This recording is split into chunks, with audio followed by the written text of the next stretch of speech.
स्वागत है आपका। आप देख रहे हैं इंडिया टीवी। लगातार हमारी ये बड़ी कवरेज जारी है। दिल्ली में ये ब्लास्ट कैसे हुआ है, इसके पीछे कौन कौन से चेहरे हैं, ये आतंकी मॉड्यूल कैसे काम कर रहा था, डॉक्टर कैसे आतंकी बन रहे थे, ये सब कुछ जांच का विषय है। एनआईए इसमें लगातार जांच जो है वो अब कर रही है। एनआईए को जांच सौंप दी गई है। गृह मंत्रालय लगातार मॉनिटरिंग कर रहा है और शहर के अलग अलग जगहों पर, देश के अलग अलग जगहों पर इस वक्त छापेमारी की जा रही है। छापेमारी की जा रही है पता लगाने के लिए कि इन लोगों के मददगार कौन थे, इन्हें कहां से सपोर्ट मिल रहा था।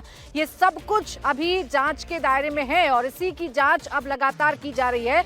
आपको बता दें, डॉक्टर उमर जो मास्क लगाए हुए सीसीटीवी में नजर आ रहा है, जितनी भी सीसीटीवी फुटेज सामने आए हैं उसमें वो अकेला कार में नजर आ रहा है। क्या वाकई में वो कार में अकेला था या उसकी मदद कोई और भी कर रहा था? जब वो पार्किंग में बैठा था 2-2.5 घंटे, तो पार्किंग में बैठकर वो क्या कर रहा था, किसका इंतजार कर रहा था? क्या कहीं से कोई ऑर्डर आने वाला था और क्या ऑर्डर आने के बाद ही इस वारदात को अंजाम दिया गया है? ये वो तमाम सवाल हैं जिनकी फिलहाल जो जांच है वो लगातार की जा रही है और जांच में पता लगाने की कोशिश की जा रही है कि ये जो हमला है इसको अंजाम कैसे दिया गया। ये जो हमला हुआ या ये जो आतंकी घटना या ये जो घटनाक्रम हुआ है, इसके पीछे की वजह क्या है? क्या ये फिदायीन हमला है? क्या यहाँ जानबूझकर गाड़ी को लाया गया था जिसमें विस्फोटक था? ये सब कुछ पता लगाने की कोशिश की जा रही है। और डॉक्टर शाहीन जो कि यूपी की रहने वाली है, उसे गिरफ्तार किया गया। जैश की महिला विंग से वो जुड़ी हुई है, उसका क्या कनेक्शन है, ये भी लगातार पता लगाने की कोशिश की जा रही है। रुचि हमारी सहयोगी लखनऊ से हमारे साथ लगातार बनी हुई है। रुचि, बताइए क्या अपडेट्स आपको मिल रहे हैं? देखिए, यूपी एटीएस और जम्मू पुलिस जो है यहाँ पे कल जैसे ही ये लोग पकड़े गए तभी से जम्मू पुलिस भी लखनऊ आ गई, क्योंकि डॉक्टर शाहीन लखनऊ की थी। 2001 में लखनऊ के एक प्राइवेट मेडिकल कॉलेज में वो काम करती थी, असिस्टेंट प्रोफेसर थी। और उसके बाद कानपुर का जो मेडिकल कॉलेज है जिसका नाम गणेश शंकर विद्यार्थी मेडिकल कॉलेज है, वहाँ पर वो जाके पढ़ाने लगी, काम करने लगी। उसके बाद वो यहाँ से चली गई थी, लेकिन क्योंकि उसका कनेक्शन था तो इसलिए लिहाजा जम्मू पुलिस यहाँ आई, यूपी एटीएस की टीम यहाँ पर लगी और तलाश शुरू हुई। उस तलाश में यहाँ पे एक अंधारी बाजार में 121 नंबर का मकान शाहीन के पिता का है, उसमें शाहीन के पिता अभी भी रहते हैं और वो पुलिस यूपी एटीएस यहाँ पर पहुँची। शाहीन का जो भाई है डॉक्टर परवेज़, उसका घर यहाँ मरियाओ इलाके में है। वहाँ भी यूपी एटीएस और जम्मू की पुलिस सुबह गई थी। घर में ताला बंद था, उसको तोड़ा गया और करीब 5 घंटे तक डॉक्टर परवेज़ के घर में यूपी एटीएस और जम्मू पुलिस रही। अब 5 घंटे में क्या मिला है उसका तो डिटेल अभी नहीं मिल पाया है, लेकिन डॉक्टर परवेज़ यहाँ लखनऊ का एक प्राइवेट मेडिकल यूनिवर्सिटी है, वहाँ पे डॉक्टर है। उसके घर के बाहर एक गाड़ी भी खड़ी थी जिसमें उस यूनिवर्सिटी का स्टिकर चिपका था। और उसके बाद यहाँ यूपी एटीएस आए। यहाँ करीब 1 घंटे तक पूछताछ हुई है पिता से। पिता से पूछा गया है कि लड़की से कब आखिर बात हुई थी, तो पिता बता रहा है कि करीब 1.5 साल से कोई संपर्क नहीं हुआ है। लड़की ने इलाहाबाद से मेडिकल की पढ़ाई की थी, उसके बाद महाराष्ट्र में शादी हो गई थी और 1.5 साल से कोई संपर्क नहीं हो पा रहा था।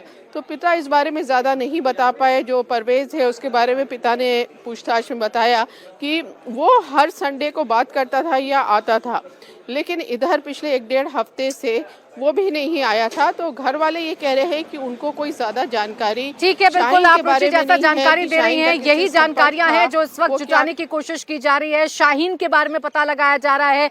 शाहीन क्या कर रही थी, कितने लोगों से मिल रही थी, कहां कहां संपर्क थे, जैश की महिला विंग तक कैसे पहुंची, किसने पहुंचाया, ये सब कुछ है जिसका पता लगाने की कोशिश इस वक्त की जा रही है। हम भी ग्राउंड पर मौजूद है। यही वो जगह है जहां कल ब्लास्ट हुआ है और ब्लास्ट के बाद से कई सवाल खड़े हो गए हैं। खास मेहमान भी हमारे साथ हैं, बलजीत कसाना साहब हमारे साथ हैं जो फॉर्मर डीआईजी हैं बीएसएफ के। एयर कॉमोडोर एएस पहल सर हमारे साथ हैं डिफेंस एक्सपर्ट के तौर पर। वेद भूषण जी हमारे साथ हैं, फॉर्मर एसीपी दिल्ली पुलिस। और captain Shyam Kumar defence expert के तौर पर इस वक्त हमारे साथ हैं। आप सभी का बहुत स्वागत है।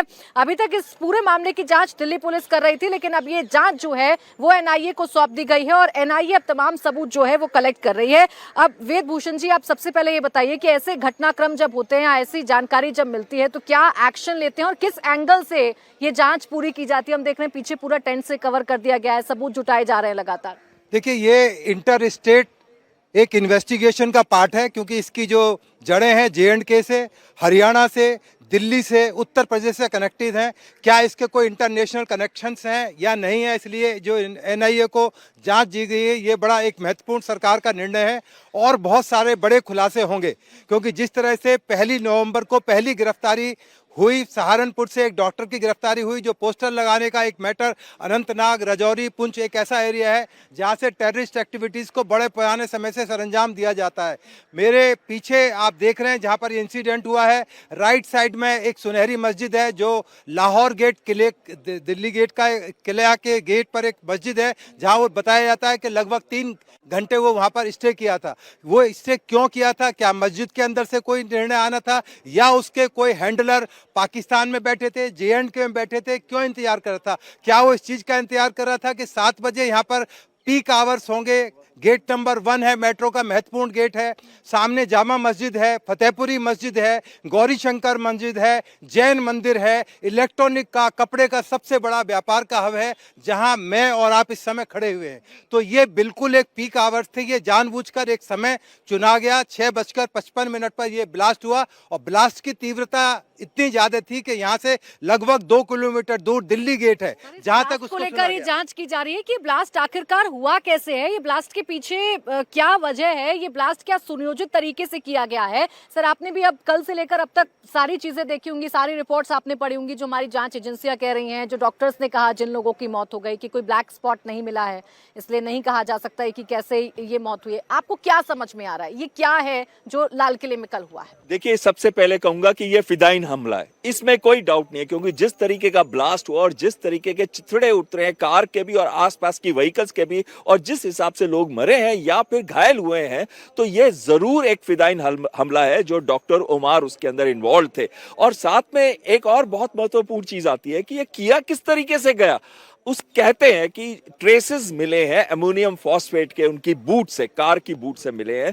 तो कहीं ना कहीं अमोनियम फॉस्फेट को फ्यूल ऑयल, उसको एक सेंसिटाइजर चाहिए होता है, फ्यूल ऑयल, उसके साथ टाइमर यानी कि डेटोनेटर के साथ लगाया जाता है और उसके बाद एक्टिवेट किया जाता है। आप बात कर रहे थे कि 3 घंटे से ऊपर, 3 घंटे से 3.25 घंटे वो कार खड़ी हुई थी, क्योंकि यही रास्ता है, ये है घटनास्थल और वो है सुनहरी मस्जिद जो कि बिल्कुल सामने पास में है और उसके पीछे ही पार्किंग एरिया है, वहां पे ये कार को रखा गया था। तो क्या वो कार समय का वेट कर रही थी 6:55 का?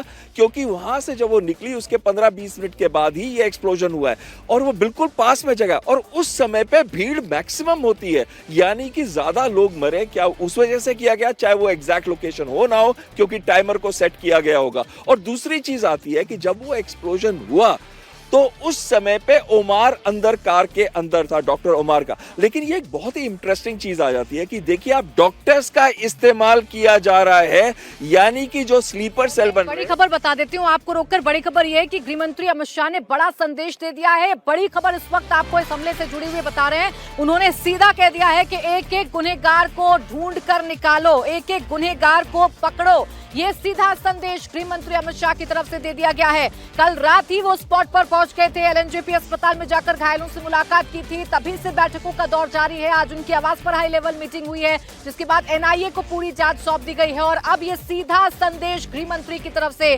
सीधा संदेश ये है कि एक एक गुनहगार को ढूंढ कर निकालो, एक एक गुनहगार को पकड़ो और उनको सजा दो। ये सीधा संदेश जो है वो जारी कर दिया गया है। और आज प्रधानमंत्री ने भी यही कहा था कि किसी को बख्शा नहीं जाएगा। बहसर फिर भारत ये बता रहा है कि जिसने भी ये कायराना करतूत की है वो अब उसकी खैर नहीं है, वो बख्शा नहीं जाएगा। बिल्कुल, क्योंकि ऑप सिंदूर जो है कंटिन्यू चल रहा है। अगर इसके तार मिलते हैं जैश ए मोहम्मद के साथ, जैसे कि अभी संदिग्ध है, मींस हम लोग सोच रहे हैं कि शायद वो उनके साथ सस्पेक्टेड है कि जैश ए मोहम्मद, क्योंकि उसी के पोस्टर लगा रहा था आदिल, उसी के पोस्टर को लगाते हुए उसकी CCTV कैमरा में फोटो आई थी और उसकी इंटेरोगेशन जो कि नवंबर बिगनी में की गई, तब पता चला डॉक्टर मुअज्जम के बारे में, जो कि जिन्होंने वो 360 kg अमोनियम फॉस्फेट को रखा था। तो इसमें जितने इन्वॉल्व है, चाहे वो भारत के अंदर है या भारत के बाहर है, इस बार उनको बख्शा नहीं जाएगा, छोड़ा नहीं जाएगा। और इस बार हम ये भी फर्क नहीं करेंगे कि वो आतंकी है या फिर उनके आका है, हम किसी को भी नहीं छोड़ेंगे। प्राइम मिनिस्टर का मैसेज बहुत क्लियर है। ये अगर तो इसके तार जुड़ते हैं पाकिस्तान के साथ, तो उसका परिणाम पाकिस्तान को भी भुगतना पड़ेगा। गोली की आवाज गोले के साथ दी जाएगी इस बार। बिल्कुल, देखिए भारत ये पहले ही कह चुका है कि गोली की आवाज अगर आएगी तो यहाँ गोले से जवाब दिया जाएगा, और जो अब कह रहे हैं गृह मंत्री अमित शाह, उससे साफ समझा जा सकता है कि अब क्या होने जा रहा है और किस तरीके से जो एक्शन है वो अब लगातार लिया जाएगा। बलजीत सर, गृह मंत्री का ये संदेश या गृह मंत्री का ये कहना कि एक एक गुनहगार को पकड़ो, एक एक गुनहगार को ढूंढो, अब क्या होने जा रहा है? देखिए, जो पहलगाम का जो इंसिडेंट हुआ था उसके बाद ऑपरेशन सिंदूर हुआ। अब ये, और उस वक्त क्लियर वार्निंग दे दी गई थी कि फ्यूचर में भी अगर ऐसी कोई घटना होती है तो उसका सुटेबल जवाब दिया जाएगा। और उन्होंने ये भी बोला है, अगर आपको याद हो तो जो चीफ ऑफ आर्मी स्टाफ ने बार बार बोला है कि ये ऑपरेशन सिंदूर बंद नहीं हुआ, इट इज़ कंटिन्यूअस। तो इसका मतलब दो होते हैं कि एक तो ये उन्होंने हरकत कर दिया, अगर इनमें इन्वॉल्वमेंट पाया जाता है तो जो जिसकी पूरी संभावना है, क्योंकि जिस तरह से ऑपरेशन सिंदूर में जैसे मोहम्मद के कमांडर का लॉस हुआ, फैमिली का लॉस हुआ, वो बिल बिला रहा है और वो चाहता है कि इंडिया में कहीं कुछ ना कुछ ऐसी सनसनीखेज वारदात की जाए। जो उन्होंने पाकिस्तान में लाल किले का बहुत महत्वपूर्ण और बढ़ा चढ़ा के दिखाया जाता है, और जब भी दिल्ली का जिक्र होता है और लाल किले का जिक्र करते हैं, तो उन्होंने यही एक संभावना ज़्यादा बन रही है कि उन्होंने लाल किले पे जो करवाया है वो जरूर उनका कोई हाथ है, और जब अगर उनका हाथ जिस दिन प्रूव हो गया उस दिन फिर उनको ऑपरेशन सिंदूर कंटिन्यूअस करने के लिए, रिज्यूम करने के लिए तैयार रहना चाहिए। खलबली मच गई है पाकिस्तान में, पाकिस्तानी मीडिया को अगर आप उठाकर अब देख लीजिए तो वहाँ खलबली मची हुई है और उनको पता है। कहना चाहूंगा जी जी जी, वो जैसे मैं मीडिया में सुन रहा था कि 11 घंटे तक जो डॉक्टर साहब थे वो कार में ही घूमते रहे। वो 11 घंटे में जो 2.5 घंटे जो उनके पार्किंग वाले हैं वो सबसे ज़्यादा इम्पोर्टेंट है। बिकॉज जब कोई फिदाइन अटैक करता है तो उसको पहले ड्रग्स दी जाती हैं, उसी ड्रग इन्फ्लुएंस में ही वो अटैक करता है। तो उसको दो चीज़ हुई है, जो 2.5 घंटे वहाँ खड़ा रहा है पार्किंग में। एक तो उसको वहाँ से ऑर्डर्स मिले जहाँ से भी उसके सीनियर ने ऑर्डर दिए हैं, और दूसरे उसने ड्रग्स लिए हैं। उसके बाद ही उसने, बिकॉज ये भी सुनने में आया है कि उसने दिन में पॉल्यूशन चेक भी कराया। इसका मतलब उस वक्त में वो ड्रग के इन्फ्लुएंस में नहीं था। लेकिन जब 29 का सीसीटीवी वीडियो है जो सामने आया, 29 अक्टूबर को पूरा पोल्यूशन चेक उसने कराया, क्योंकि वो ये देख रहा था कि उसकी, हाँ आज का नहीं, कि उसकी गाड़ी जो है वो ना पकड़ी जाएगी। वो तभी फिदाइन अटैक करते हैं जब वो ड्रग के इन्फ्लुएंस में होते हैं। उस वक्त उनको सही गलत का भान खत्म हो जाता है और ऐसी कार्रवाई को अंजाम देते हैं। अब कैप्टन श्याम, यहाँ जांच भी चल रही है, हम अलग अलग इलाकों में देख रहे हैं, हर जगह पर छापेमारी भी की जा रही है। अब सबसे बड़ा सवाल जो सबके जहन में, आम आदमी के जहन में आता है, डॉक्टर मॉड्यूल, वो लोग जो सफेद कोट पहने रहते हैं, वो इतने खतरनाक इरादे वाले हैं कि 2 लोगों को पकड़ा तो तीसरा अब बौखलाहट में किया या सोची समझी प्लानिंग थी, ये क्या हुआ? धन्यवाद प्राची। जय हिंद, सर्ववर्णा। देखिए, ये देश के लिए बहुत ही व्यथित करने वाली घटना है। पहले तो मेरी कंडोलेंसेस, जो लोग मर गए, शहीद हुए एक तरह से, और जो घायल हैं। मुझे आपको ये बताना जरूरी होगा कि इन घायलों में 21 में से 6 जो हैं वो मुस्लिम कम्युनिटी के हैं, उसमें एक 23 साल की मुस्लिम महिला भी है। तो ये जो क्रेटर्स निकले इस कार से, उन्होंने इस बार पहलगांव की तरह धर्म नहीं पूछा, बिना धर्म के मारे गए। तो ये जो किया है घटना उन्होंने, जिस कारण से वो चाहते हैं करना, ये जो डिवीजन की रीति है, रेडिकलाइजेशन है, और डॉक्टर्स के संस्कार को भी व्यथित किया जा रहा है। कहते हैं जम्मू कश्मीर में लोग एक ही प्रभाव चाहते हैं, वो चाहते हैं वो डॉक्टर बने। सबके सब वहाँ की युवाओं की चाहत है कि वो डॉक्टर बने। वहाँ से डॉक्टर बन के घर छोड़ के ये डॉक्टर यहाँ आते हैं, और यहाँ उनके साथी और उनकी जो दूसरी महिला भी है साथी, इन सबों को मिला के एक तरह से रेडिकलाइजेशन, डॉक्टरनेशन कह सकते हैं आप, और इस तरह से किया गया है। ये यंग लोग हैं और उन्होंने ये किया। अब इन्होंने, मैं एक बार बात करना चाहता हूँ, समुंदर के रास्ते अगर आप देखो तो पहले भी अटैक हो चुका है। एक्सरसाइज त्रिशूल हमने बहुत जबरदस्त अभी किया। जब पहलगाम में जम्मू कश्मीर अपने रास्ते जा रहा था, अच्छी टूरिज्म चल रही थी, अच्छी हवा बह रही थी, JPOK पे हमारा प्रभाव चल रहा था, हमने करीब इन्फ्लेटेशन बंद कर दिया था, तब उन्होंने वो घात लगाया। आप जब हम सर क्रीक के पास हम चाह रहे हैं कि अपनी जो दूसरी प्रॉब्लम है उसको सॉर्ट आउट कर लें, तो उस समय हमें हमारे दस्तक देके हमें उन्होंने हमारी डोर स्टेप्स पे चैलेंज किया है। ये एक तरह से डिस्ट्रैक्शन का मोड है, और मुझे नहीं लगता कि ये जगह उनके लिए थी। यही जगह थी, क्योंकि काफी सारी सीरीज ऑफ एक्शंस जो आप देख रहे हो 2-3 दिनों से, जैसे जो बरामद किए जा रहे हैं विस्फोटक या राइफल्स, उस हिसाब से कहीं ना कहीं ट्रांसफर्स हो रहा था, और ये पैनिक मोड में ये एक्सरसाइज हुई है। शायद जगह कुछ और थी, और शायद उनका मंतव्य कुछ और था। तो इसलिए आप देख रहे हो जो हमारी एनआईए टीम, सीआरपीएफ की टीम और दिल्ली पुलिस से ट्रांसफर एनआईए को, और करीब करीब जो एफआईआर की धारा में जिस आईपीसी में इसको केस दिया गया है वो क्लियर इंडिकेट करता है कि एक्ट ऑफ टेरर है, यूएपीए एक्ट में इसको डाला गया है। जिसका मतलब, और गृह मंत्री का बयान, डीजीपी जेएनके का वीडियो कॉन्फ्रेंस में होना आज सुबह के, और अभी जो आप बयान कह रहे हैं, ये बहुत क्लियर जा रहा है मैसेज कि ये एक्ट ऑफ टेरर है, जो उन्होंने हमें एक तरह से चैलेंज कर दिया, क्योंकि हम एक बहुत बड़ा काम करने जा रहे थे सर क्रिक के एरिया में, जहां पर दोनों फौजें 40,000 आज के दिन में भिड़ी हुई हैं, और वो एक छोटा संदेश नहीं है, बड़ा संदेश है। सर, आपने जो पैनिक वाली बात कही कि क्या पैनिक में ये जो पूरा घटनाक्रम है वो हो गया, क्योंकि 2 साथी पकड़े गए थे बहल सर, 2 साथी पकड़े गए, कार्रवाई होती है, विस्फोटक बरामद किया जाता है, और फिर इसके बाद एक साथी फरार था, डॉक्टर उमर, जो गाड़ी में मौजूद था जिसने यहाँ पर विस्फोट किया है। तो क्या ये ट्रांसफर किया जा रहा था कहीं पर, या वाकई में इस जगह को चुना जा रहा था कि भीड़भाड़ वाला इलाका, हम सब जानते हैं ये इलाका कितना भीड़भाड़ वाला है। सबसे पहले कहूंगा, आदिल को पकड़ा गया था फर्स्ट वीक ऑफ नवंबर के अंदर, उसी ने बताया था डॉक्टर मोजामिल के बारे में, और तभी वहां पे रेड पड़ी, और रेड के अंदर मिले थे 360 केजी का अमोनियम फॉस्फेट। तो इसका मतलब है, और वो कब हुई थी रेड? वो हुई थी सैटरडे को। इसका मतलब ये था कि अब धीरे धीरे जाल फैल रहा था चारों तरफ, क्योंकि इनकी इंटेरोगेशन से जो लोग आसपास इन्वॉल्व थे और जहां जहां पे इन्होंने स्टोर किया हुआ था विस्फोटक, वो सारी जगह पकड़ी जा रही थी। इसी वजह से मंडे तक वो बढ़ के 2900 केजी से ऊपर चला गया था। तो कहीं ना कहीं खबर लग चुकी थी उमार को उस समय, डॉक्टर उमार को, कि अब जो फंदा है उसके ऊपर भी आ सकता है। वो उसी अल फलाह यूनिवर्सिटी जो मेडिकल कॉलेज है उसी के अंदर वो भी कार्य करता था। तो कहीं ना कहीं उसके मन में ये जरूर होगा कि आज मेरे को भी पकड़ा जा सकता है। तो ये बात है कि कभी भी आप कोई भी आतंकी एक्टिविटी करते हैं, एक दिन में नहीं होती, उसकी रेकी की जाती है, उसके लिए तैयारियां की जाती है। ये विस्फोटक को एक परसेंटेज होती है, 94% होता है अमोनियम फॉस्फेट और 6% होता है फ्यूल ऑयल। ये बड़ा कॉन्सेंट्रेटेड एक राइट अमाउंट होता है। उसके बाद डेटोनेटर का इस्तेमाल होता है या टाइमर का इस्तेमाल होता है। तो उसको भी तैयारी की गई है। तो जब उसको लगा सैटरडे को कि अब फंदा मेरे तरफ भी पड़ रहा है, तो एक्टिविटी बढ़ गई, और इस साइट को पहले से चूज किया गया होगा, क्योंकि ऐसे ही आके वो नहीं करेगा। और कोऑर्डिनेशन हो रही है कहां से? पाकिस्तान से हो रही है। ये मेरी असेसमेंट है, ये बाद में पता चलेगा ये हो रहा है कि नहीं हो रहा। कुछ तार वहां से शायद जुड़े हो, हैंडलर उसको शायद कांटेक्ट कर रहे हो। तो उसने यहां पे लाए 3 घंटे से ऊपर, 3 और सवा 3 घंटे के करीब वो रुका था यहां पार्किंग के अंदर, और वो समय नहीं उतरा, 1 मिनट नहीं उतरा गाड़ी में से, 1 मिनट नहीं उतरा। इसका मतलब क्या है? वो हैंडलर की आवाज की वेट कर रहा था, और साथ में उस समय को चूज कर रहा था जहां यहाँ पे सबसे ज्यादा लोग इकट्ठे होंगे। दुकानें 7 बजे बंद होती हैं, उससे पहले ही जो लोग हैं कंसंट्रेशन मैक्सिमम होता है। और उसी वजह से वो निकला, और लाइट के पास जब तक वो पहुंचा था उसका समय हो गया था, और वो गाड़ी एक्सप्लोड कर गई।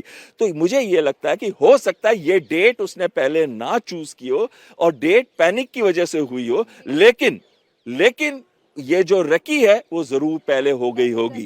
अब यही सर आपको समझाना है, विस्फोटक लेकर गाड़ी में घूमना, पार्किंग में खड़े होना, 3 घंटे पार्किंग में रहना, फिर वो समय अपने हिसाब से चूज करना कि कितने बजे यहाँ पर बड़ी संख्या में लोग इकट्ठा हो जाएंगे। क्या इतना सब आसान है कि आप गाड़ी में विस्फोटक लेकर घूम लें? इतना आसान नहीं है जम्मू कश्मीर से यहाँ तक की यात्रा करना और तमाम विस्फोटक इकट्ठा करना। और सबसे बड़ी बात है, जो इन्वेस्टिगेशन है वो तमाम एविडेंसेस के आधार पर होती है। अभी आपके पीछे तमाम एफएसएल की टीम, तमाम जो साइंटिफिक चीज़ें हैं वो इन्वेस्टिगेशन में काउंट की जा रही हैं। यहाँ पर यूएपीए और भारतीय न्याय संहिता जो नया कानून है उसके तहत मर्डर और अटेम्प्ट टू मर्डर जैसी संगीन धाराएं लगाई गई हैं। तो पुलिस को बियॉन्ड डाउट या एनआईए को बियॉन्ड डाउट कोर्ट के अंदर ये प्रूव करना होगा कि ये एक्ट ऑफ टेरर था, और इसमें जो कैजुअलिटीज़ हुई थी उनसे लिंक करना होगा। तो ये एक बहुत बड़ा चैलेंज है एनआईए के लिए, पुलिस की इन्वेस्टिगेटिंग एजेंसीज के लिए, कि उन तमाम सूत्रों को इकट्ठा करें, तमाम एविडेंसेस को इकट्ठा करके उनको पिरोकर अदालत के सामने लेकर जाएं। क्योंकि यूएपीए वो कानून है जिसमें शर्जील इमाम, जो एक इतना बड़ा एक टेररिस्ट था जिसने 5 साल से जेल के अंदर बंद है, सुप्रीम कोर्ट में भी उसकी जो सुनवाई है उसकी बेल नहीं हो पा रही है। तो ये एक छोटी चीज़ नहीं जिसमें अभी तक इन्वेस्टिगेशन की गई है, और लगभग 7 7 अरेस्ट हो चुकी हैं। अभी संभावना है कि और बहुत बड़े जो मॉड्यूल हैं, जो कनेक्टेड इससे लोग हैं, चाहे छोटे हैं चाहे बड़े हैं, चाहे उनकी इन्वॉल्वमेंट किसी भी रूप के अंदर है, वो किसी भी कॉस्ट पर छोड़े नहीं जाएंगे। क्योंकि जो लाल किले से एक मैसेज देने की कोशिश की गई थी, वो इंटरनेशनल एक मैसेज जा चुका है ऑलरेडी। वो अपने मकसद में टेक्निकली कामयाब हो चुके हैं।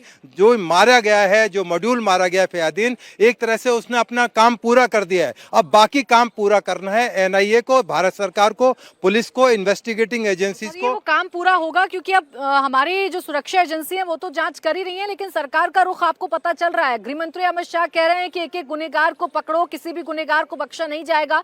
तो समझिए कि भारत का संदेश बड़ा क्लियर है। भारत ने कहा था कि ऑपरेशन सिंदूर अभी खत्म नहीं हुआ है, ये ऑपरेशन सिंदूर जो है वो जारी है। देवेंद्र पाराशर हमारे सहयोगी इस वक्त हमारे साथ जुड़ गए हैं। देवेंद्र, सरकार की तरफ से मैसेज बड़ा क्लियर है और इस मैसेज का असर कहां सुनाई पड़ेगा या कहां खलबली मचेगी, ये भी समझ लेना कम नहीं है, ये भी समझ लेना मुश्किल नहीं है।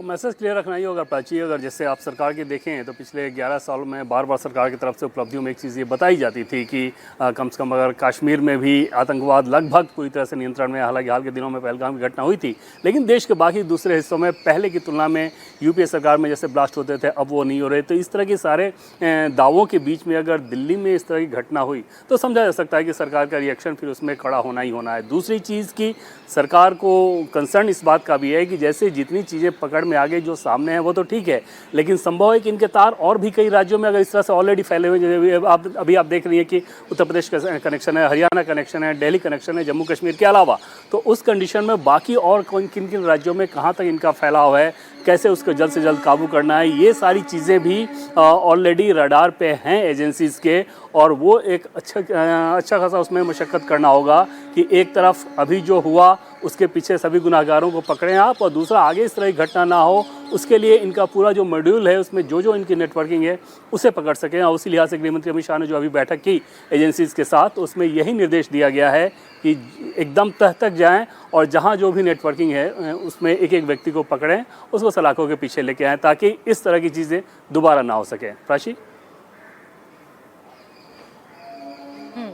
बिल्कुल, देखिए, चाहे गृह मंत्री का बयान हो, चाहे प्रधानमंत्री नरेंद्र मोदी का बयान हो, और इससे पहले जो भारत का रुख है देवेंद्र, कि अगर एक भी टेरर एक्टिविटी होती है तो इसे एक्ट ऑफ वॉर माना जाएगा, यही भारत का न्यू नॉर्मल है।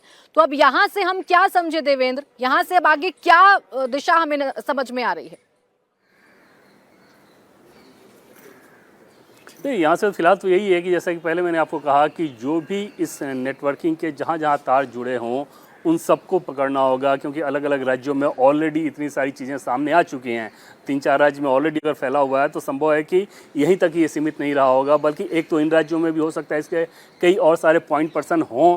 दूसरी चीज़ कि इसके अलावा कहीं कोई स्लीपर सेल है और दूसरे राज्यों में कहीं फैला हुआ है, तो वो सारी चीज़ें अभी प्राइमरी फोकस में है कि उसकी तह तक पहुँचा जाए। इसके अलावा समझा जा सकता है कि आतंकवाद को लेकर अगर जीरो टॉलरेंस है, आतंकवाद के खिलाफ हमारी लड़ाई एकदम वॉर वाले लेवल पे होती है, तो रिस्पांस भी वैसा ही होगा। लेकिन अभी फ़िलहाल ये सारी चीज़ें जो आप देख रही हैं और प्राची, अभी अगले कुछ दिनों तक इसी दिशा में जानी है। इससे जुड़े हुए जितने भी नाम हैं एक एक दिन में वो आपको सामने आते जाएंगे। प्राची। बिल्कुल ठीक है, और इसलिए छापेमारी हम पूरे देश भर में देख भी रहे हैं। देवेंद्र, बहुत शुक्रिया आपका हमारे साथ जुड़ने के लिए और तमाम जानकारी हमें देने के लिए। तो देखिए, सरकार की प्राथमिकता तो बड़ी साफ है, क्योंकि दिल्ली में घुसकर लाल किले के पास से विस्फोट अगर किया गया है तो सरकार बड़ा साफ साफ क्लियर मैसेज दे रही है कि किसी भी गुनहगार को बख्शा नहीं जाएगा। अब ये होगा कैसे, तो इस पूरे मॉड्यूल को तोड़कर, इसके तमाम कनेक्शंस को देखकर ये किया जाएगा। विस्फोटक का यहाँ आ जाना, यहाँ लाल किले पर आ जाना, गाड़ी में ट्रैवल कर लेना, ये जमा कैसे होता है, इकट्ठा कैसे होता है, ट्रैवल करवा देना, वो भी एक i20 कार में आप ट्रैवल करा रहे हैं और फिर यहाँ आकर विस्फोट हो रहा है, कानों कान खबर नहीं हो रही है किसी को। जब विस्फोट होता है तो समझ में आता है कि कुछ बड़ा हो गया, ये कैसे होता है? एक्चुअली मैडम, ये अमोनियम नाइट्रेट जहाँ तक संभावना हो रही है, बिकॉज अमोनियम नाइट्रेट को जब जलाते हैं या उसका ब्लास्ट होता है तो उसकी नारंगी रंग की जो वो है फ्लेम्स वो आती हैं। तो इसकी संभावना ये हो रही है कि अमोनियम नाइट्रेट एक्सप्लोसिव रहा होगा, आरडीएक्स का नहीं है। हालांकि ये आरडीएक्स का 80% इफेक्टिवनेस इसकी है अमोनियम नाइट्रेट की। अमोनियम नाइट्रेट ये एक्चुअली एक ये खाद है किसानों के लिए और ये मार्केट में ओपनली मिल जाती है, इसमें कोई रेस्ट्रिक्शन नहीं है। खाद ले जाते हैं लोग। लेकिन जब इसको जैसे बहल साहब ने बताया 6% डीजल के साथ मिलाया जाता है और डिटोनेट किया जाता है तो तब ये एक्सप्लोसिव बन जाता है और इसकी इंटेंसिटी रहती है 80% ऑफ RDX। अब आप समझ सकते हैं अमोनियम नाइट्रेट को लाना कहीं भी कोई मुश्किल काम नहीं है, इसको प्रूव करना अपने आप में बहुत मुश्किल काम है कोर्ट ऑफ लॉ में। बिकॉज वो कहेंगे साहब हम तो किसान हैं, हमने तो उसके लिए रखा था। लेकिन अब क्या किसान है एक्चुअली?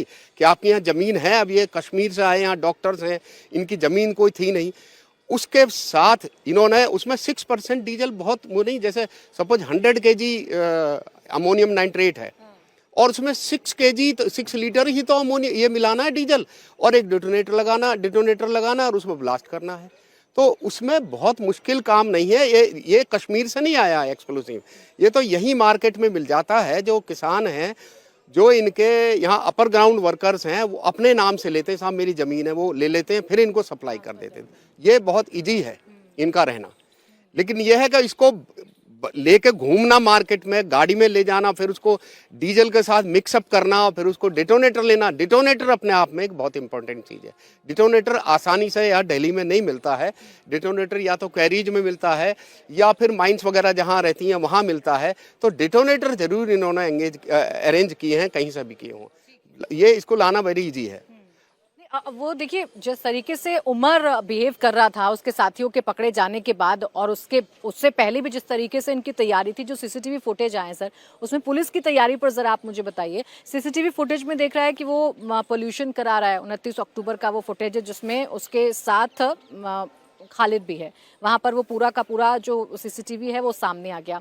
उसके 2 साथी पकड़े जाते हैं, वो ट्रैवल करता है, वो हरियाणा के जरिए वो दिल्ली आ जाता है। कहाँ सिक्योरिटी लैब्स की अगर बात करें या चूक की हम बात करें, क्या इतना आसान है ऐसे घूम लेना सड़कों पर? देखिए यहाँ कोई सिक्योरिटी, आप देखिए आपके ऊपर कैमरा लगा हुआ है, यहाँ सीसीटीवी, आप कम से कम 50 कैमरे इस जगह पर लगे होंगे। ये आप यदि दिल्ली की यदि आप गाड़ियों की बात करें तो ये बिल्कुल कोई मानने को तैयार नहीं होगा। दिल्ली शहर के अंदर 3 मेट्रोपॉलिटन सिटीज बॉम्बे, कलकत्ता, चेन्नई से 25 लाख 30 लाख गाड़ियां ऊपर दिल्ली के अंदर ट्रेवल करती हैं। क्या आप हर गाड़ी को चेक कर सकते हैं? पूरे हिंदुस्तान की आर्मी, BSF, CRP को आप लगा देंगे, एक एक गाड़ी को तब भी चेक नहीं कर पाएंगे। केवल ये इंटेलिजेंस का काम है कि इंटेलिजेंस कैसे प्रोक्योर की जाए, कैसे उस जो उनका अभेद्य किला है उसको भेदा जाए। इसी वजह से तो इतना बड़ा हादसा होने से टल गया, क्योंकि जिस तरह से 2900 किलो अमोनियम नाइट्रेट और तमाम जो 2 AK-47 थी तैयार की गई थी, बहुत बड़ा ग्राउंड तैयार किया गया। तो आपको सफलता माननी चाहिए कि पुलिस इन्वेस्टिगेटिंग एजेंसी, चाहे वो J&K पुलिस है, चाहे हरियाणा पुलिस है, उन्होंने तमाम चीज को क्रैक डाउन कर लिया और ये पकड़ा गया। ये दुर्भाग्यपूर्ण है कि यहाँ आकर वो एक तरह से अपने मकसद में कामयाब हुआ, परंतु एक तरह से फेल भी हो गया, क्योंकि उसके तमाम जो परतें हैं खुल गई हैं और तमाम जो सोर्सेज हैं, जैसे अभी आप कसाना सर बता रहे थे, उसके तमाम जो अमोनियम नाइट्रेट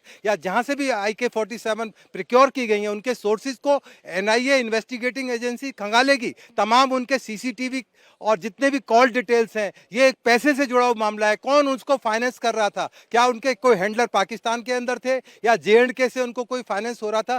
थोड़ा धैर्य रखें, क्योंकि पुलिस और इन्वेस्टिगेटिंग एजेंसीज तमाम, मुझे और आपको, पब्लिक को, अभी पब्लिक डोमेन में वो चीज़ें नहीं लाई जा सकती, क्योंकि बड़ा डेलिकेट और सेंसिटिव मैटर है, क्योंकि उससे इन्वेस्टिगेशन की दिशा और दशा खराब हो सकती है और फिर अदालतों के अंदर पुलिस की जवाबदेही इन्वेस्टिगेटिंग एजेंसीज की होती है। तो थोड़ा धैर्य बनाए रखने की जरूरत है। परंतु एक मैसेज जरूर है कि पूरे हिंदुस्तान को इस टाइम चौकन्ना होने की जरूरत है। ये नहीं कि लास्ट ब्लास्ट है, इसके बाद भी ब्लास्ट हो सकते हैं। दिल्ली के अंदर इसी जगह जहां आप खड़ी हुई हैं, यहीं पर ट्रांजिस्टर बम सीरियल ब्लास्ट हुए थे, पूरी दिल्ली में ब्लास्ट हुए थे। तो ये लास्ट ब्लास्ट नहीं है, इसके लिए तमाम हिंदुस्तान को, तमाम अपने पड़ोस को चौकन्ना कह रहे हैं। देखिए सरकार यही तो बता रही है ना बार बार, क्योंकि सरकार की तरफ से यही उपलब्धि बताई। फरीदाबाद के अंदर किराए पर रह रहे हैं, अपने पुलिस थाने को बता नहीं रहे हैं। 2-2 जगह फरीदाबाद के अंदर उन्होंने मकान लिए हुए। ये पब्लिक को तो चौकन्ना रहना है, पब्लिक नहीं बताएगी, पुलिस के पास कोई दूरबीन या ऐसा जादू का आप ठीक कह रहे हैं, लेकिन अब पुलिस अपनी जिम्मेदारी समझेगी, पुलिस भी तमाम जांच जो है वो करेगी। उसके बाद ही ऐसे जो मॉड्यूल है उनका पर्दाफाश होता है। अब वो पोल्यूशन कराए, चाहे वो ट्रेवल करे, वो 3 घंटे पार्किंग में खड़ा रहे, वो 3 घंटे पार्किंग में है, वो गाड़ी में बैठा है, वो क्या कर रहा है? सबसे बड़ा प्रश्न तो यही है। लेकिन जिस मॉड्यूल की हम बात कर रहे हैं, सब पढ़े लिखे लोग हैं, सब पढ़े लिखे लोग हैं, सब डॉक्टर हैं। शाहीन की बात करें तो यूनिवर्सिटी में प्रवक्ता के पद पर थी, 2013 से गायब हो गई और उसके बाद जानकारी है कि जैश के महिला विंग से जुड़ी हुई थी। ये हैंडलिंग कैसे होती है? ये तार कैसे जुड़ते हैं? देखिए, ये मानना हमें पड़ेगा कि रेडिकलाइजेशन और इंडोक्ट्रिनेशन जो हो रही है, जो मदरसा से जो उनको संस्कार दिया जा रहा है, जिस तरह की बातें वहाँ के नेता करते हैं, जिस तरह से वो ग्रूमिंग करना चाहते हैं अपने युवाओं को, और पाकिस्तान में जिस तरह से माहौल है, वो ये क्लियर दिखाता है कि वो देश एक तरह से अपने युवाओं को ही इस तरह की भावनाओं में डाल रहा है, और वो सब हमारे जम्मू कश्मीर में इन्फिल्ट्रेट हो रहे हैं और वहां से यहां तक आ रहे हैं। तो एक बड़ा सर्किल है। देखिए, जब 24 अप्रैल को प्रधानमंत्री मधुबनी गए थे, 23 अप्रैल की घटना के बाद सऊदी अरबिया से वापस आए और अगले दिन गए थे मधुबनी, उन्होंने कोड दिया था वहां से, और हिंदी में इंग्लिश में कहा था उन्होंने, क्योंकि वो मैसेज देना था उनको। उन्होंने कहा था कि जो ट्रेस और जो कहते हैं ना, trace and identify and punish, तो ट्रेस करिए, आइडेंटिफाई करिए और पनिश करिए, और उसके साथ उन्होंने जोड़ा SEF, supporters, enablers and financiers. और उसके बाद अगले 5 दिनों तक जो डिप्लोमेटिक इंडेवर्स हुए, और हमारे होम मिनिस्टर ने सभी चीफ मिनिस्टर को फोन किया और उनको कहा कि क्लींज करो, स्लीपर सेल्स को हटाओ, और एक एक आदमी को, SP को बताया गया था डिस्ट्रिक्ट्स में कि क्लीन करना शुरू करो। 5000 से ज्यादा लोगों को विदा किया गया था बॉर्डर से। तब हमने वो जो पानी भी रोका था, वो घटना वहां से शुरू होकर आज रुकी। कहीं ना कहीं हमें वो स्लीपर सेल्स को, कहते हैं ना, छतों की और गली और मोहल्लों की सफाई करनी होगी।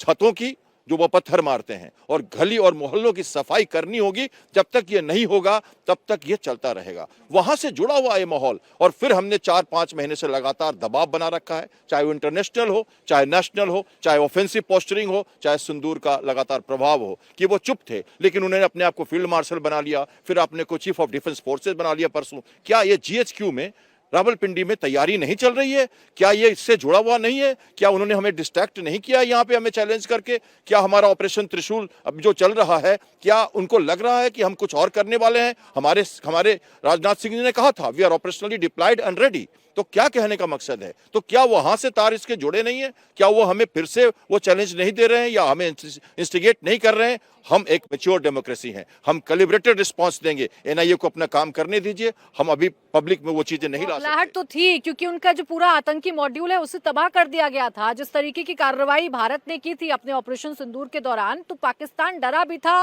पाकिस्तान में बौखलाहट भी थी, और बौखलाहट उसकी कैसे निकलती है सब जानते हैं बहल सर। और अगर ये टेरर अटैक है तो क्या अब इसे एक्ट ऑफ वॉर माना जाएगा? बिल्कुल, इसको अगर ये टेरर अटैक है, अगर इसके लिंक्स मिलते हैं जैश ए मोहम्मद के साथ, क्योंकि हम ये नहीं कहेंगे कि पाकिस्तान ISI तो अपना प्रूफ देगी नहीं इसके अंदर, लेकिन अगर इसके लिंक्स मिलते हैं जैश ए मोहम्मद के साथ, तो उसे देखा जाएगा कि ये ISI कोऑर्डिनेट कर रहा है। अभी आप देखिए 2-3 चीजें हुई हैं बहुत ही महत्वपूर्ण जैश ए मोहम्मद के बारे में। एक, उन्होंने विमेंस विंग बनाई है, जो सादिया जो कि मसूद अजहर की बहन है, वो हेड कर रही है। दूसरा, 500 रुपए का वो जो पाकिस्तानी रुपए का कोर्स करा रहे हैं ऑनलाइन जिहाद के ऊपर विमेन के लिए।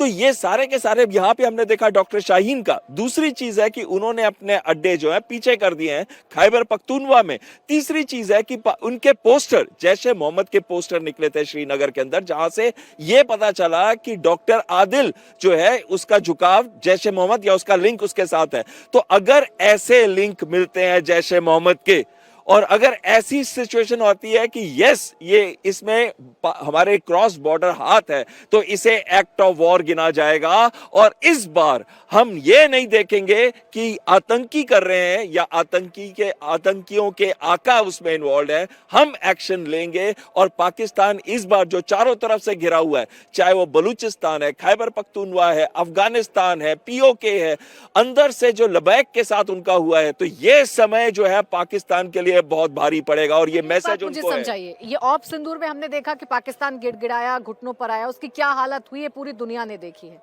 क्या वो दोबारा ऐसी गलती करेगा? क्या वो दोबारा ऐसी साजिश रचेगा, या कोई और बैकबोन है जिसके बलबूते पर वो ये सब कर रहा है? आप बिल्कुल सही कह रहे हैं। अगर आपको याद हो तो जो WLF की डील हुई थी क्रिप्टो करेंसी के ऊपर, वो पहलगांव से पहले हुई थी, और उसका क्लियर मतलब था कि कहीं ना कहीं मुनीर को यह लग रहा था कि आज मेरा अमेरिका मेरे साथ है। अब तो उसने 3 बार लंच भी खा लिया है ट्रंप के साथ, तो उसको यह लगता है क्योंकि अमेरिका मेरा साथ है, मेरा कोई कुछ बिगाड़ नहीं सकता, तो इस वजह से भी ये हमला किया गया होगा। और एक चीज और मैं बता दूं, अगर इस हमले में उनके तार जुड़ते हैं, वो इसलिए भी जुड़ते हैं क्योंकि पाकिस्तान आर्मी का वजूद तभी है अगर भारत थ्रेट है, और भारत के साथ वो लड़ नहीं सकते, इसलिए आतंकियों का इस्तेमाल करते हैं, ब्लीडिंग इंडिया थ्रू 1000 कट। तो ये बहुत जरूरी है उनके लिए कि भारत थ्रेट है तो पाकिस्तान आर्मी का वजूद होगा और पाकिस्तान आर्मी का पूरा कंट्रोल रहेगा, जैसे आज वो कर रहे हैं 27th अमेंडमेंट के साथ। तीनों सर्विसेज रिपोर्ट करेंगी मुनीर को। मुनीर ने अपनी पोजीशन स्ट्रांग कर ली है, उसको लगता है अमेरिका उसके साथ है तो वो भारत के साथ कुछ भी कर सकता है। ये पाकिस्तान में चर्चा है ऐसी बात की कि अब ऐसा ना हो कि और बुरा हाल पाकिस्तान का हो जाए, लेकिन अभी जो गलती हुई है, जो हमला हुआ है, उसके पीछे की वजह जान लेना बहुत जरूरी है। जो 2.5 घंटे 3 घंटे का जिक्र सर आपने पार्किंग में किया कि वो वाला समय जो है वो ज्यादा इंपॉर्टेंट है, सबसे ज्यादा इंपॉर्टेंट है, क्यों है, क्या ऐसा हुआ होगा उस 2.5-3 घंटे के समय में? एक्चुअली मैं मैडम 7 इयर्स मैंने वैली में सर्विस की है और कितने फिदाइन अटैक किए हैं, उनकी केस स्टडीज की हैं, उनका एनालिसिस हुआ था, वर्कशॉप्स होती थी। इनमें सबसे इम्पोर्टेंट चीज़ है ड्रग इन्फ्लुएंस ज़रूर होना होता है, नहीं तो जो फिदाइन अटैक वाला आदमी जो है उसको डर लगता है और वो कर नहीं पाता है, कांपने लगता है और वो एन मौके पे फेल हो जाता है। उसके लिए फिर दूसरा आदमी बैठा रहता है, उसको डिटेनेट करता रहता है। ये एक कहानी है। दूसरी क्या है, वो सुबह से घूम रहा था, उसको ऑर्डर दिया गया होगा पहले कि भाई आप ये करिए, लेकिन उसकी हिम्मत नहीं पड़ी। अल्टीमेटली उसको फिर ब्रेन वॉश किया, मोटिवेट किया, फिर उसको ड्रग लेने के लिए डायरेक्शन किया, तो वो 2.5 घंटे में वो करता रहा और 6:22 पे उसने वहाँ से गाड़ी निकाली और 6:52 पे उसने ब्लास्ट हो गया यहाँ। तो उस आधे घंटे में उसने अच्छा उसको एम भी दिया है कि लाल किले के सामने करना है, क्योंकि लाल किला दिल्ली का दिल है और ये न्यूज ज़्यादा बनाएगा। इसलिए ये जो 3 चीज़ हैं, सबसे पहला मोटिवेशन, जो उसको कहीं से मोटिवेट किया गया, जो शुरू में वो मोटिवेट नहीं हुआ और घूमता रहा। दूसरा ड्रग इन्फ्लुएंस और तीसरा जो लोकेशन उसने यहाँ के लिए आने के लिए, तो 622 पे निकला, 652 पे यहाँ उसने वो कर दिया। और ये जो ड्रग इन्फ्लुएंस है, ये मैं देख रहा हूँ, मैं जैसा बताया, जो पहला जो फिदाइन इंडिया में हुआ था वो बांदीपुर में हुआ था 12 जुलाई 1999 को, जिसमें एक DIG BSF, एक डिप्टी कमांडेंट, एक सब इंस्पेक्टर और एक लेडी की डेथ हुई थी, 4 लोगों की। उस वक्त में, क्योंकि वो फर्स्ट फिदाइन था, किसी ने यकीन ही नहीं किया कि ये मिलिटेंट कैंपस में आके अटैक कर सकता है। ये that was a new technique of militants. तो अल्टीमेटली जब वो नहीं हुआ और उसका जब ड्रग इन्फ्लुएंस खत्म हो गया, अब उसको समझ आया कि मैं तो यहाँ घिर गया हूँ, वो भागना शुरू किया और फिर हमने उसको मार गिराया। मैं उसका ऑपरेशन कमांडर था। तो पॉइंट ये है कि इनको ड्रग इन्फ्लुएंस करना जरूरी है और वो 2.5 घंटे में वो ड्रग्स वगैरह कुछ लेता रहा और उसको मोटिवेशन, सब बहुत बड़ा मोटिवेशन है। बिकॉज अल्टीमेटली आदमी मिलिटेंट किस लिए बनता है? मिलिटेंट बनता है उसके अपने रहते हैं, पैसा मिलता है, ग्लोरिफिकेशन होता है और एक जो अल्लाह के नाम से जो उनका जो रहता है, अगर मैं एक पर्टिकुलर रेडिकलाइज किया जाता है, हाँ जाता है। लेकिन उनको मोटिवेट एन मोमेंट पे, जब उनको फिदाइन को जो फिदाइन अटैक करता है उसको बहुत ज़्यादा मोटिवेशन की जरूरत पड़ती है, नहीं तो वो अपना दिमाग बदल लेता है वो, और वो नहीं करता है। और फिर उसको फाइनली एग्जीक्यूट करने के लिए ड्रग्स दी जाती हैं ताकि ड्रग के इन्फ्लुएंस में वो अटैक वो ब्रेन वॉश वाली बात है। अगर या हम कह रहे हैं बार बार जिहादी कनेक्शन, ये रेडिकलाइज करना, ये मॉड्यूल इसलिए अपने आप में चर्चाओं का विषय है क्योंकि डॉक्टर हैं सर, पढ़े लिखे लोग हैं। हम कहते हैं ना कि पढ़े लिखे लोगों का दिमाग बहुत जल्दी नहीं खराब किया जा सकता। यहाँ तो चुन चुनकर जिसका भी नाम है वो सब प्रतिष्ठित लोग हैं, यूनिवर्सिटी में काम कर रहे हैं, पढ़ाते हैं, खुद डॉक्टर हैं। इनका माइंड कैसे वॉश किया जाता है? ये बहुत ही व्यथित करने वाली बात है कि इतने पढ़े लिखे लोग, संस्कार से युक्त, जैसा मैंने कहा, जम्मू कश्मीर के युवा, अगर जैसा उनसे पूछा जाए तो सबसे ज़्यादा संख्या में वो एक्चुअली किसी प्रोफेशन को प्रेफर करते हैं तो वो डॉक्टर का प्रोफेशन है, और इसलिए वो बाहर आते हैं, पढ़ते हैं, फिर जब वापस जाते हैं, और इनमें से आपने देखा होगा इन लोगों ने अपने घर से अपने संबंध तोड़ रखे हैं। इसका मतलब जब ये अपनी अवस्था में आए, 18-20 के जब हो गए, उसके बाद से इन्होंने समझा कि ये हमारे लिए एक कहीं ना कहीं ज़रूरत है कि हम अपनी जो ज़रूरत है उसको पूरा करें, देश के लिए लड़ें। जो रेडिकलेशन है, जो इंडोक्ट्रिनेशन इनको किया गया, जो भी इनके पीछे तंत्र थे, उन्होंने इस तरह से इनको अपने काबू में लिया है कि ये पढ़े लिखे लोग अपने आप को उस विचारधारा में डाल रहे हैं। और जैसे कम्युनिज्म में आप देखते थे, कम्युनिज्म में सारे पढ़े लिखे लोग, सारे के सारे जो सोशलिस्ट होते थे उस समय, सबके सब पढ़े लिखे लोग, सबके सब संस्कार से युक्त, लेकिन उनकी धारा बन जाती थी, उस धारा में वो जुड़ जाते थे तो वे कम्युनिज्म का काम करते थे। वो कम्युनिज्म एक अलग मुद्दा था, लेकिन ये जो है ये धर्म का मुद्दा है। और पहलगांव में तो आपने कहा ना, धर्म को पूछ के मारा था। जब मैंने आपसे कहा कि यहाँ जो 6 लोग घायल हुए हैं उनके तो कोई धर्म का पता ही नहीं चला। जो पहली जो लेडी 23 ईयर की है पहले इंजर्ड लिस्ट में, वो 23 साल की लड़की मुस्लिम है। और इसी तरह से 7 लोग हैं जो मुस्लिम हैं, और ये भी उसको पता है कि अगर ये पैनिक अटैक नहीं है तो लाल किला तो ठीक है, लेकिन ये एरिया तो उनका है। उनको मालूम है ये कहीं भी अगर 4, 5, 10 किलोमीटर में जाए थे तो उन्हीं लोगों का नुकसान होता।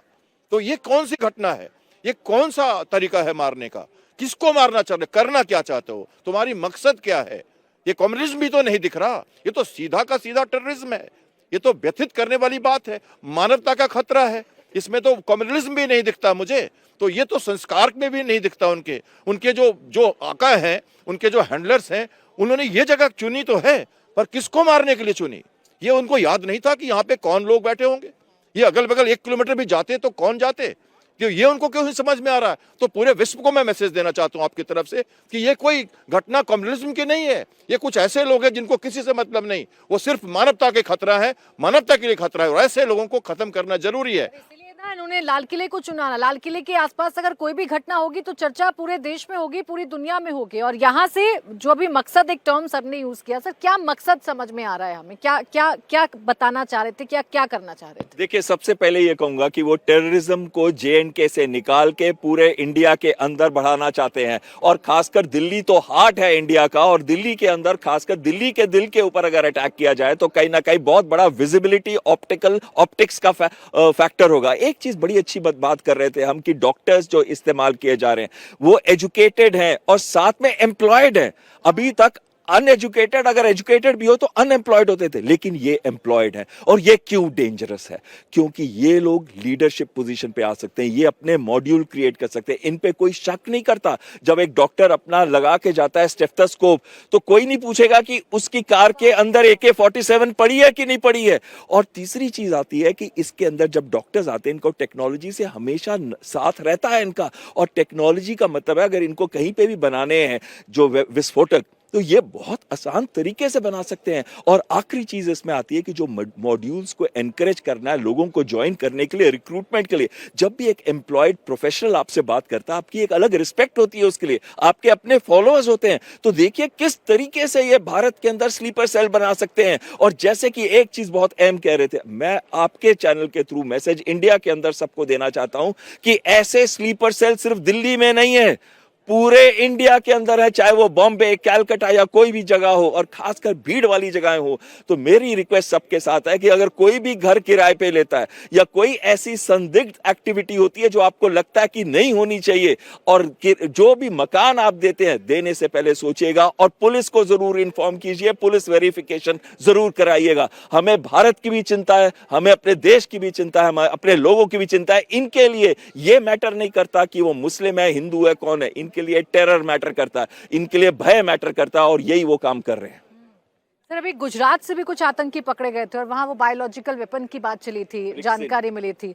अब इनसे भी संपर्क किया गया है, क्या ऐसा कोई कनेक्शन हो सकता है? देखिए बिल्कुल, ये अलग अलग स्लीपर सेल हैं, चाहे वो है तो कहाँ के है, तो यूपी के ही वो लोग भी। डॉक्टर सैयद की आप बात करें, और रिक्सिन के अंदर एक लेक्टिन करके प्रोटीन होता है जो कि साइनाइड से भी कई गुना ज्यादा घातक होता है। सोचिए अगर पानी के साथ मिला के इसको कहीं पे भी दे दिया जाए, कितने लोग मर सकते हैं इसके साथ।